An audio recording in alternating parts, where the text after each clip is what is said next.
Доброго дня, це UAPOST.TV. Ми вітаємо в нашій студії важливу і гарну гостю Біта Буенростро, яка обирається на депутата міської ради в Чикаго. Ця посада тут називається олдерменом. Отже, Біта, вітаю вас в нашій студії. Thank you.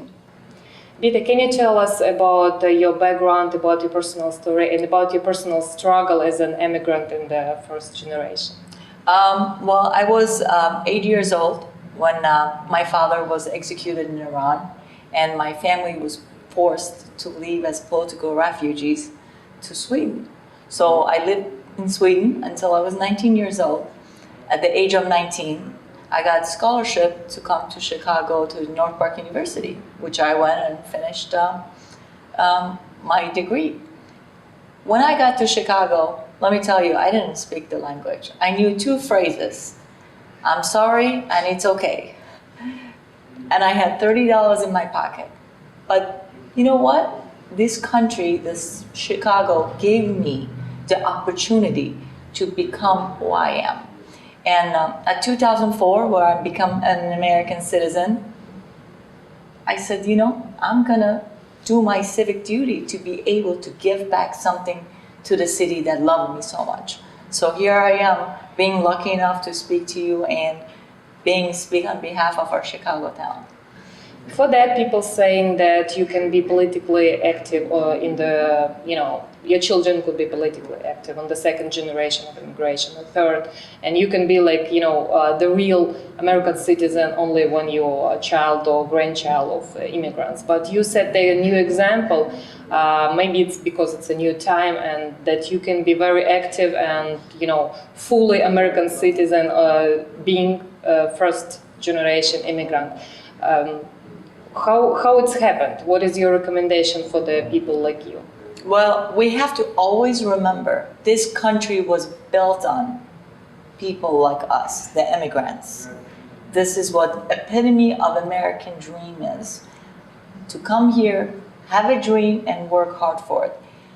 My advice to all the young people is that's as long as you know what you want and fight for it, there is never stopping. You are what this country is about. And I'm the perfect example for that. What is this job is about in modern Chicago? What is the challenges of, modern aldermen of Chicago?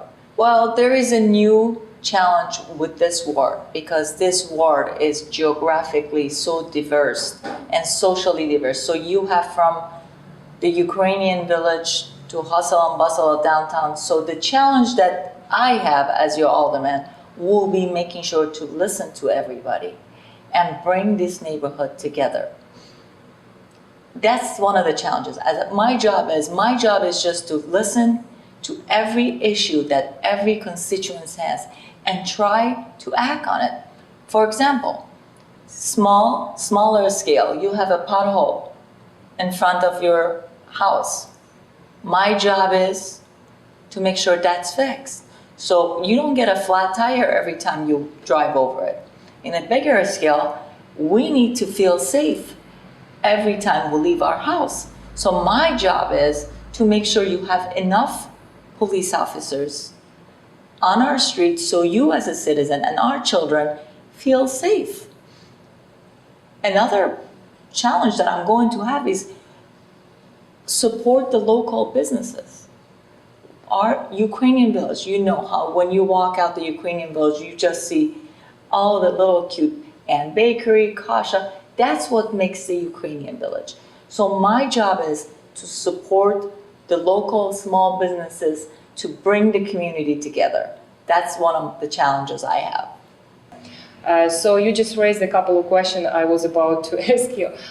For example, your ward is very diverse, and we are taking the luxury, neighborhood as a Gold Coast and a very ethnic as a Ukrainian village. And what is going to be your approach to all these different people? Okay, well, the best person for this job is someone who is diverse enough. I speak 5 languages. I went from the most conservative country in the whole world to Iran, to Sweden, and then to Chicago. So my job is to bring the neighborhoods together. I opened my office, my first office in Ukrainian village. To me, shows that I am dedicated to the Ukrainian community.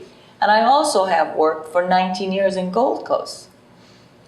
Right now, I'm going to every neighborhood and bringing them together. Because if you look at it in the end, we are Chicago. We are different neighborhoods that are being brought together. So you're going to use your personal experience, life experience, to approach your voters, basically. Absolutely. That's what makes me unique. I am not just reading off some book. I know what I have gone through, and I will bring every experience that I have in my life together to help me lead this ward. You mentioned the problem with the potholes on the streets of Chicago, and it's a pretty pain in the neck of all motorists. Yeah. I got the flat tire by myself actually in the morning. So I also wanted to talk about the story when you tried to fix your pothole by yourself. Personally. I didn't try it. I did fix it. You did fix, yeah. You fixed that, and this story was all about covered by media, right. And sometimes it raised a kind of negative comments from the people who said it's like illegal. You're supposed to call 311 to the CDOT, right? Yeah. And to ask them to fix this. But we did all that. We did call 311. We did call the Department of Transportation. At some point, as people, and this is the attitude that I have, that what pushes me going forward. At some point, okay, we keep making a phone call, but it's not enough. I can't see another person getting flat tire. I cannot see another older person twisting their ankle. Yes, they need to do it, but you know firsthand how many times have we called 311 and nobody answers. So my job is probably the attitude I have from my personal life. I can't take it anymore. We did call 311. We did ask everybody. Guess what? Now I have to fix it because this is about the people that are walking every day to work and back to work. You mentioned the safety on the streets, and recently we saw the criminal rates was so raised, especially in some pretty safe before neighborhoods like Golden Coast and Magnificent Mile. What are you going to do about that if you're going to be like older man? Well, my husband is a Chicago police officer, so to me that's a little personal, and I'm also the president of one of the neighborhood watch in Gold Coast. So what I will do, I will promise you for sure, I will bring more police officers to our neighborhood because the presence is everything. We make sure we have more police officers in our streets, and our street will be safer right away. That's the first step. And another thing I'm doing is positive loitering, which I'm getting people involved with our neighborhood. So they know if someone is here and it doesn't make sense, they contact each other. There are a lot of ways that I'm trying to make the neighborhood safe. But one of the first thing I will do, I'll make sure I bring more police officers to our neighborhood. As I remember the story, we witnessed the cuts in the jobs in Chicago Police Department and in the fire departments because of the budget problem. Right. And how are you going to work with this when you're going to be, an older man? Well, we do have ways that we can bring the money. Do you know about TIF? I don't know if you're familiar with the TIF money, but there's over $500 million in the TIF money. So can you explain what is it? What TIF is a tax. It's the money that Chicago has saved for a rainy day. For example, if they want to develop a neighborhood, they feel it should be, the TIF money goes there to make the neighborhood better. That money is not touched. It's for the city to decide where the money should go. Well, I think we should get some money right now. This is urgent. We should get our police officer. We also have raised money by raising some of the fees on the cell phone. I don't know if you noticed that, but those are the things that raise money. So we have to have revenue. Maybe opening a casino, we can bring revenues to this city. But whatever we do, we have to make sure the children and you and residents and seniors are safe. We all know that Rama Manuel is pretty hard with the, city council, with the aldermen. Sometimes he's pretty much pushing on them. Are you ready to work with this type of leader if you're going to be re-elected on February as well? I am absolutely willing to work with everybody as long as it's on behalf of my constituents. You want to get things done, you got to listen and you got to respond. And when you vote for me February 24th, I'm representing you. So my job will be taking your vote to City Council and make sure that you as a constituents is comfortable with that decision. But I will definitely, I'm ready to work with the mayor. Last week, City Council approved the raise of minimum salary.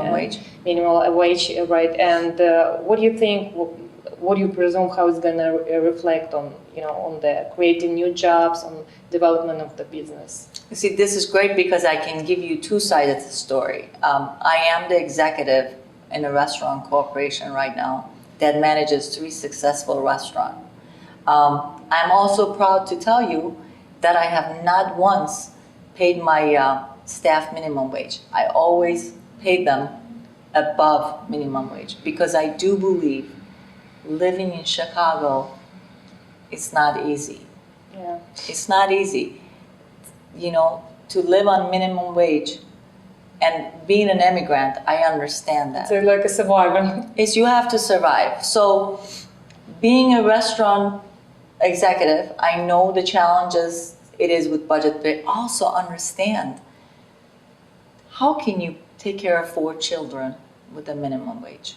It's tough. So from both sides, I am glad that it's gradual because we don't want to give a hit right away. It's gradual, but I do believe that people need to live within their means. They got to be able to be realistic to how they live.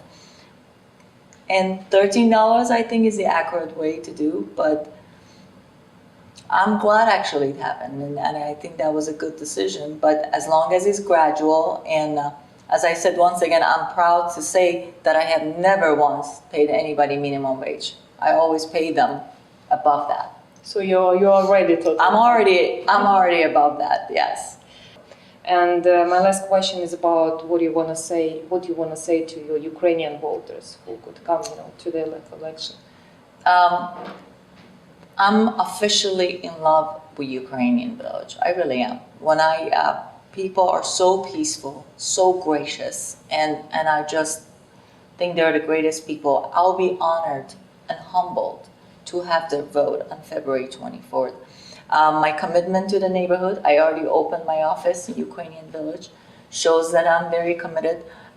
Sponsoring Dimitri, that was one of my other commitments. So it shows that I really do love this neighborhood, and I will do anything to make it go and to keep it survive. So a vote for me, it will be a vote for Ukrainian Village because I am moving the neighborhood forward. So what I have to say to Ukrainians, I have shown my dedication, my commitment.